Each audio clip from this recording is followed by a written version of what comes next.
السلام علیکم ورحمۃ اللہ وبرکاتہ نحمده ونصلی علی رسوله الکریم اما بعد فاعوذ باللہ من الشیطان الرجیم بسم اللہ الرحمن الرحیم لن ینال اللہ لحومها ولا دماؤها ولكن يناله التقوى منكم صدق اللہ مولانا العظیم۔ بزرگان محترم، عید الاضحیٰ کا موقع ہے۔ انشاءاللہ کل ہمارے یہاں ہماری ریاست میں اور ہمارے اس ملک میں عید الاضحیٰ کا موقع ہے۔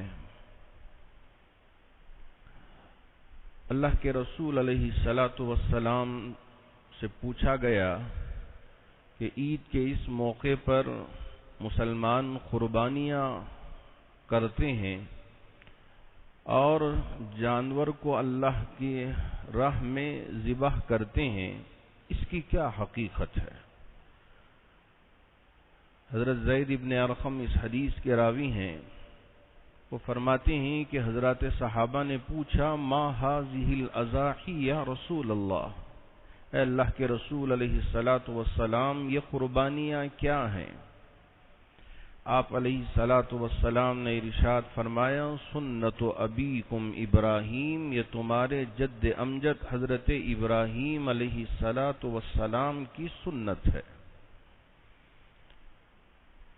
حضرت ابراہیم علیہ الصلاۃ والسلام نے اللہ کی بارگاہ میں دعا کیا تھا ربی حبلی من الصالحین۔ بہت بوڑھے ہو گئے تھے اور ان کی بیوی بھی بانجھ تھی، اولاد کی کوئی صورت نہیں تھی۔ اس عمر میں اللہ رب ذوالجلال نے ان کو اولاد عطا فرمایا۔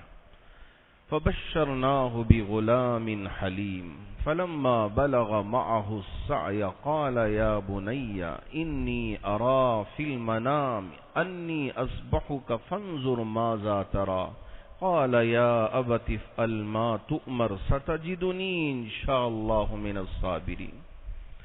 اس پورے واقعے کو اللہ رب ذوالجلال نے مختصر سے الفاظ میں قرآن میں ذکر فرمایا ہے کہ حضرت اسماعیل جب کھیل کودنے کے قابل ہو گئے، بڑی منتوں، سماجتوں، دعاؤں کے بعد پیدا ہونے والے بچے کے سلسلے میں خواب میں دکھایا گیا کہ آپ اپنے بچے کو اللہ کی راہ میں ذبح فرمائیں۔ حضرت ابراہیم سوچنے لگے میں اپنے بچے کو ذبح کروں، یہ کیسے ہو سکتا ہے؟ لیکن مسلسل 3 راتیں خواب میں وہی نظارہ نظر آیا۔ نبیوں کا خواب بھی اللہ کے حکم کا درجہ رکھتا ہے، تو اس لیے حضرت ابراہیم علیہ الصلاۃ والسلام حضرت اسماعیل سے پوچھنے لگے کہ بیٹے خواب میں یہ دیکھ رہا ہوں، آپ کی کیا رائے ہے؟ حضرت اسماعیل بھی نبی کے بیٹے تھے، انہوں نے جواب دیا یا ابت افعل ما تؤمر، جس بات کا آپ کو حکم پروردگار نے عطا کیا ہے آپ اسے کر گزریے، ڈرنے کی کوئی ضرورت نہیں ہے۔ حضرت اسماعیل کو لٹایا گیا، چھری چلائی گئی۔ حضرت اسماعیل کو بھی پتہ نہیں تھا کہ مجھے کٹنا نہیں ہے، نہ حضرت ابراہیم کو پتہ تھا کہ وہ کاٹنا نہیں ہے، بس فقط دکھانا ہے، یہ کوئی چیز معلوم نہیں۔ دل پر پتھر باندھ کے اللہ کے حکم کو پورا کیا۔ حضرت ابراہیم نے بتا دیا کہ میرے رب کے حکم کے آگے کوئی اور چیز نہیں ہے۔ ہم بھی یہاں قربانیاں اسی لیے دیتے ہیں کہ اللہ رب ذوالجلال جانور کی قربانی کا حکم دیا ہے تو ہم جانور کو ذبح کر رہے ہیں۔ اگر اس جانور کی جگہ میں خود اپنی جان کا نذرانہ اگر اللہ پوچھتے تو ہم اپنی جان کو بھی قربان کر دیتے، اپنی جان کے علاوہ اپنی اولاد کی قربانی پوچھتے تو ہم اپنی اولاد کی قربانی کو بھی اللہ کی بارگاہ میں پیش کر دیتے۔ حضرت ابراہیم کی سنت کو اللہ کے رسول علیہ السلام نے ذکر کیا تو پھر صحابہ نے پوچھا فما لنا فیہا یا رسول اللہ، اب ہمارے لیے اس میں کیا ملے گا؟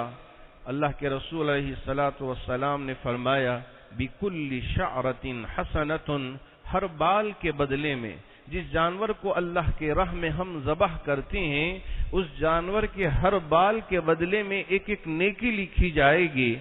تو صحابہ کو تعجب ہوا، جو دمبا، بکرا، چھیلا، اس پہ تو بڑا اون ہوتا ہے، تو کیا وہاں بھی اس طرح اللہ نیکیاں عطا فرمائیں گے؟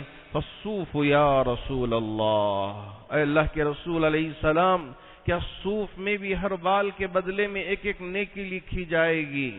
اللہ کے رسول علیہ السلام نے فرمایا ہاں، صوف میں بھی ہر بال کے بدلے میں تمہارے لیے ایک ایک نیکی لکھی جائے گی۔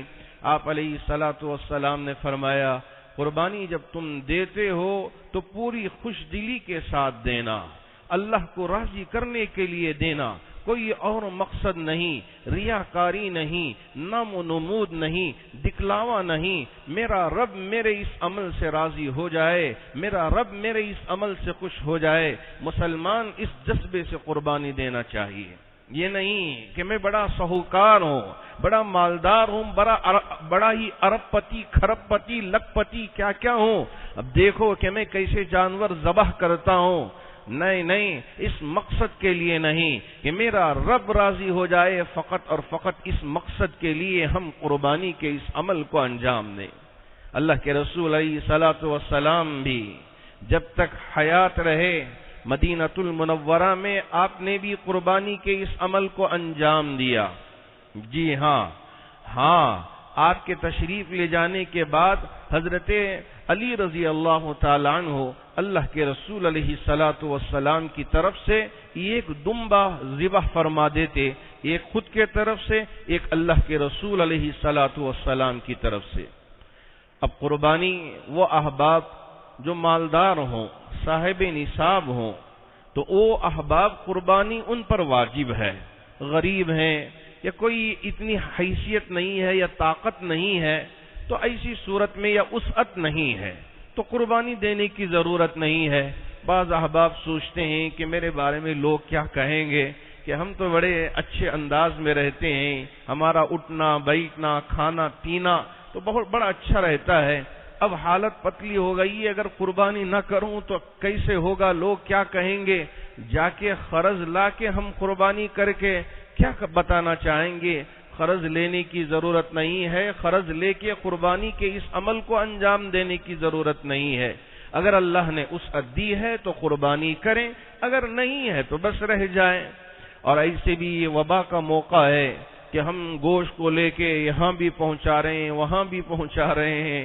ہمارے بعض احباب نے مجھ سے کہا کہ ان کے یہاں ان کی والدہ کا انتقال ہو گیا، کھانا تیار کر کے غریبوں کے گھر بھیجا گیا تو غریبوں نے کہا حضرت اب ہم کھانا لینا نہیں چاہتے، آپ اپنے کھانے کو اپنے گھر پر رکھ لیں، اس لیے کہ اب یہ بیماری کا وقت ہے کہ کہیں بیماری آپ کے گھر سے ہمارے گھر میں نہ آ جائے۔ ہر انسان اس وقت ڈر رہا ہے، پریشان سا ہے، تو اس لیے احتیاط کریں۔ ہو سکتا ہے کہ آپ کے رشتہ دار آپ پر اعتماد رکھتے ہوں تو آپ ان تک پہنچا دیں، اگر پہنچانا ممکن ہے، نہیں ہے تو جو بھی آپ اس کا انتظام کر سکتے ہیں آپ اس کا انتظام کریں۔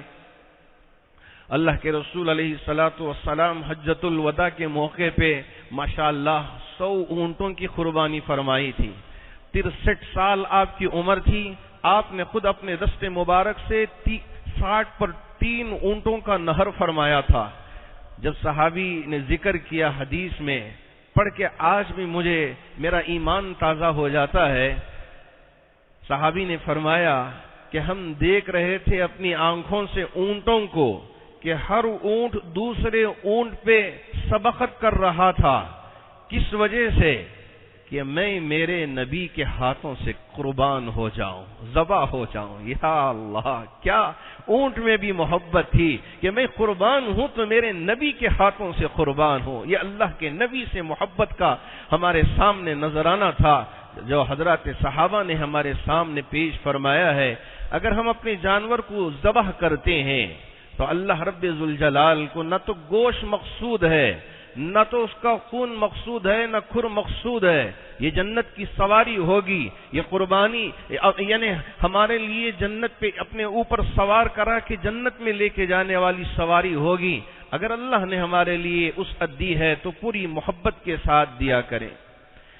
اب آپ جانتے ہیں کہ حکومت کی طرف سے یہ اعلان ہوا ہے اور امارت شریعہ کی طرف سے بھی اب اعلان ہو گیا ہے کہ عید گاہوں میں عید کی نماز اس مرتبہ نہیں ہوگی، اور ایسے ہی کھلے میدانوں میں جیسے کارپوریشنز کے گراؤنڈ میں بھی پہلے عید کی نماز ہوا کرتی تھی، اور کسی کے دوسرے بھی گراؤنڈ ہوتے تھے وہاں عید کی نماز، شادی محلوں میں اور ایسے ہی دوسرے جگہوں پر عید کی نماز ہوا کرتی تھی۔ تو اعلان کر دیا گیا کہ نہ تو عید گاہوں میں ہوگی، نہ کارپوریشن گراؤنڈز میں ہوگی، نہ کھلی فضاؤں میں ہوگی، صرف عید کی نماز پڑھنے کی اجازت مسجد کے اندر ہوگی، نمبر 1۔ اور وہ بھی بچوں کو لے کر نہ آئے عید کے لیے۔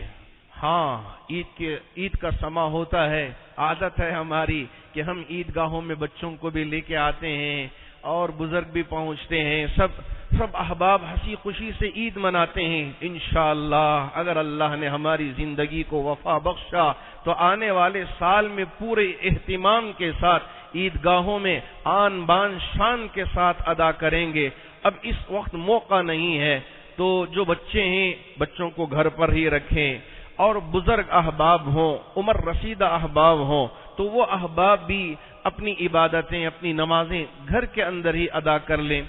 اور ایسے ہی جن کو بخار ہے یا سردی ہے یا نزلہ ہے یا اور بھی جو سمٹمز بتائے گئے ہیں اس طرح کی کوئی پریشانی ہے، تو آپ بھی پریشان نہ ہوں اور دوسروں کو بھی پریشان نہ کریں، آپ اپنی عبادت گھر پہ رہ کر ہی کر لیں۔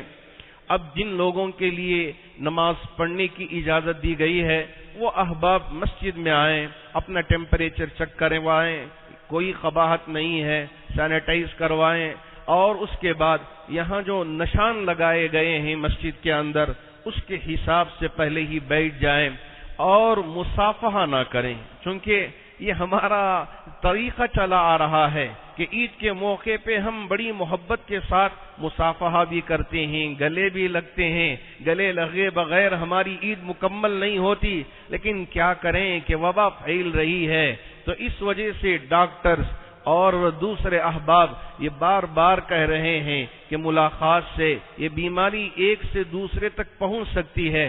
آپ تو ماشاءاللہ طاقتور ہوں گے، آپ تو ماشاءاللہ صحت مند ہوں گے، اللہ آپ کو صحت کے ساتھ رکھے، لیکن سامنے والا شاید کمزور ہو، آپ کے ملنے کی وجہ سے آپ نے اپنی بیماری کو وہاں پہنچا دیا اور خوش ہو گئے کہ میں نے گلے لگ لیا اور میں نے ملاقات کر لیا اور میں نے مصافحہ بھی کر لیا۔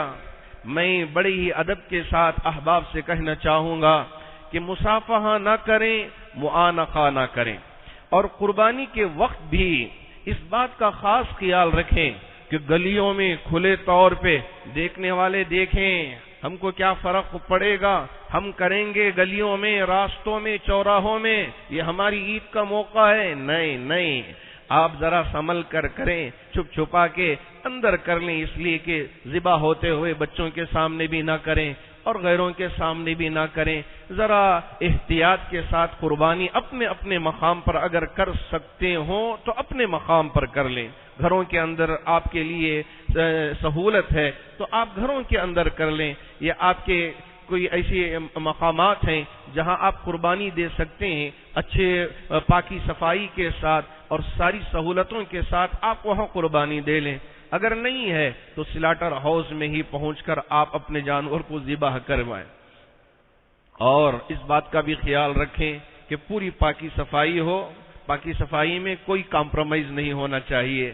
آپ کی قربانی کی گندگی اٹھا کے راستے میں پھینک دیا، نالے میں ڈال دیا، یا چوراہوں میں پھینک دیا، یا گلی کوچوں میں ڈال دیا، یا یہ ہے کہ پڑوس کے گھر کے دروازے پہ رکھ کر ہم نے چھوڑ دیا کہ وہ دیکھ لیں، وہ جان لیں، ایسا کوئی ہم کام نہ کریں۔ پاکی صفائی کا خاص خیال رکھ کر ہم قربانی کے اس عمل کو انجام دیں، یہ بڑا اچھا عمل ہے، اس سے اللہ کی قربت ملے گی۔ اور یہ تکبیر کے ایام ہیں، اور ہر فرض نماز کے بعد اگر آپ مسجد میں نماز پڑھتے ہیں تو مسجد میں آپ پڑھیں، تکبیر کہیں، اگر آپ گھر میں پڑھتے ہیں تو گھر میں بھی مرد احباب بلند آواز سے تکبیر، اللہ اکبر لا الہ الا اللہ اللہ اکبر وللہ الحمد. آپ اس تکبیر کو بلند آواز سے مرد احباب، بچے، بوڑھے سب مل کے پڑھیں. اگر نہیں ہے عورتیں پڑھ رہی ہیں تو عورتیں بھی فرض نماز کے بعد آہستگی کے ساتھ، وہ بلند آواز سے نہیں، آہستگی کے ساتھ وہ تکبیر کہیں. اب یہ جو عید آ رہی ہے یہ ہمارے لیے اللہ رب ذوالجلال محبت کا باعث بنائے. یہاں دوسرے مذہب کے بھی لوگ رہتے ہیں، ہم بھی ان کے ساتھ محبت بانٹیں. اور چونکہ یہ وبا کا بھی موقع ہے تو ایسی صورت میں پوری احتیاط کے ساتھ ہم اپنے اس عید کے فریضے کو انجام دیں، اور جو بھی ہمارے لیے اللہ نے میسر کیا ہے تو ہم اس کو پورا کریں. اللہ کرے کہ اللہ رب ذوالجلال ہمارے اس آنے والے عید کے دن خوشیاں بھی عطا فرمائے، اور ہر قسم کے تعفن کے پھیلانے سے، بدبو کے پھیلانے سے اللہ ہماری حفاظت فرمائے. اللہ جلد از جلد اس بیماری کو ہمارے اس ملک سے بھی، ہمارے شہر سے بھی اور پورے عالم سے نکال دے، ختم کر دے. میں ہمیشہ کہا کرتا ہوں کہ مدینے کی جو سرزمین تھی وباؤں کی سرزمین تھی، اور وہاں بیماریاں بہت زیادہ پائی جاتی تھیں. مکے والوں نے بھی سوچا کہ اللہ کے رسول علیہ السلام وہاں ہجرت کر کے جا رہے ہیں تو اب یہ بیماریوں کے شہر میں جا رہے ہیں. ہے حدیث میں جب میں نے پڑھا کہ اس بیماریوں کے شہر میں جب میرے نبی نے قدم رکھا ساری بیماریاں ختم ہو گئی، ساری وبائیں دور ہو گئی، ساری مصیبتیں دور کر دیا اللہ کے رسول علیہ السلام کے خدمِ اطہر کے پڑھنے کی وجہ سے. آج اس سرزمین پہ بھی اللہ والے ہوں گے. میرے رب کی بارگاہ میں یہی دعا کرنا چاہوں گا کہ ان کے ختم مبارک سے یہ ساری بلائیں دور کر دے. اے میرے رب، اللہ کرنے والی ذات ہے. ہاں ہم دعا کریں گے اللہ رب ذوالجلال آنے والی اس عید میں ہم پورے احتیاط کے ساتھ نماز کے اس فریضے کو بھی ہم انجام دیں، اور قربانی بھی ہم پورے احتیاط کے ساتھ کریں. اللہ رب ذوالجلال ہمارے درمیان میں خوب محبت مودت پیدا فرمائے، اور تمام بیماریوں سے، مصیبتوں سے نجات عطا فرمائے. ہمارے یہاں جامعہ مسجد ٹرسٹ کے سارے پریشانیاں بھی آپ کے سامنے ہیں، اور بہت سارے وہ احباب اس وقت بزنس نہ چلنے کی وجہ سے وہ بھی پریشان حال ہیں. اور ایسے میں یہاں ٹرسٹ کی یہ ساری ضرورتیں یہ پوری کرنا یہ امت پہ ہی ہے، امت کی ذمہ داری ہے. تو میں امت کے احباب سے گزارش کرنا چاہوں گا جتنا آپ کے لیے ممکن ہو اتنا آپ مدد کریں، تعاون کریں. اللہ رب ذوالجلال آپ کے تعاون کو قبول فرمائے. قبول فرما کر جو بیمار ہیں، جو پریشان حال ہیں، اللہ ان تمام بیماروں کو شفا عطا فرمائے. اس وقت جو ہاسپٹل میں ایڈمٹ ہیں اور سانس کی تکلیف میں اللہ رب ذوالجلال جلد از جلد ان کو مکمل شفا عطا فرمائے. جو پریشان حال ہیں ان کی پریشانیوں کو ختم فرمائے. جو قرض میں ڈوبے ہوئے ان کے قرض کی ادائیگی کی شکلیں اور صورتیں پیدا فرمائے. جن کے رشتہ دار اس دنیا سے رخصت ہو چکے ہیں اللہ رب ذوالجلال تمام مرحومین کی بھرپور مغفرت فرمائے. آمین. وآخر دعوانا ان الحمدللہ رب العالمین. السلام علیکم ورحمۃ اللہ وبرکاتہ.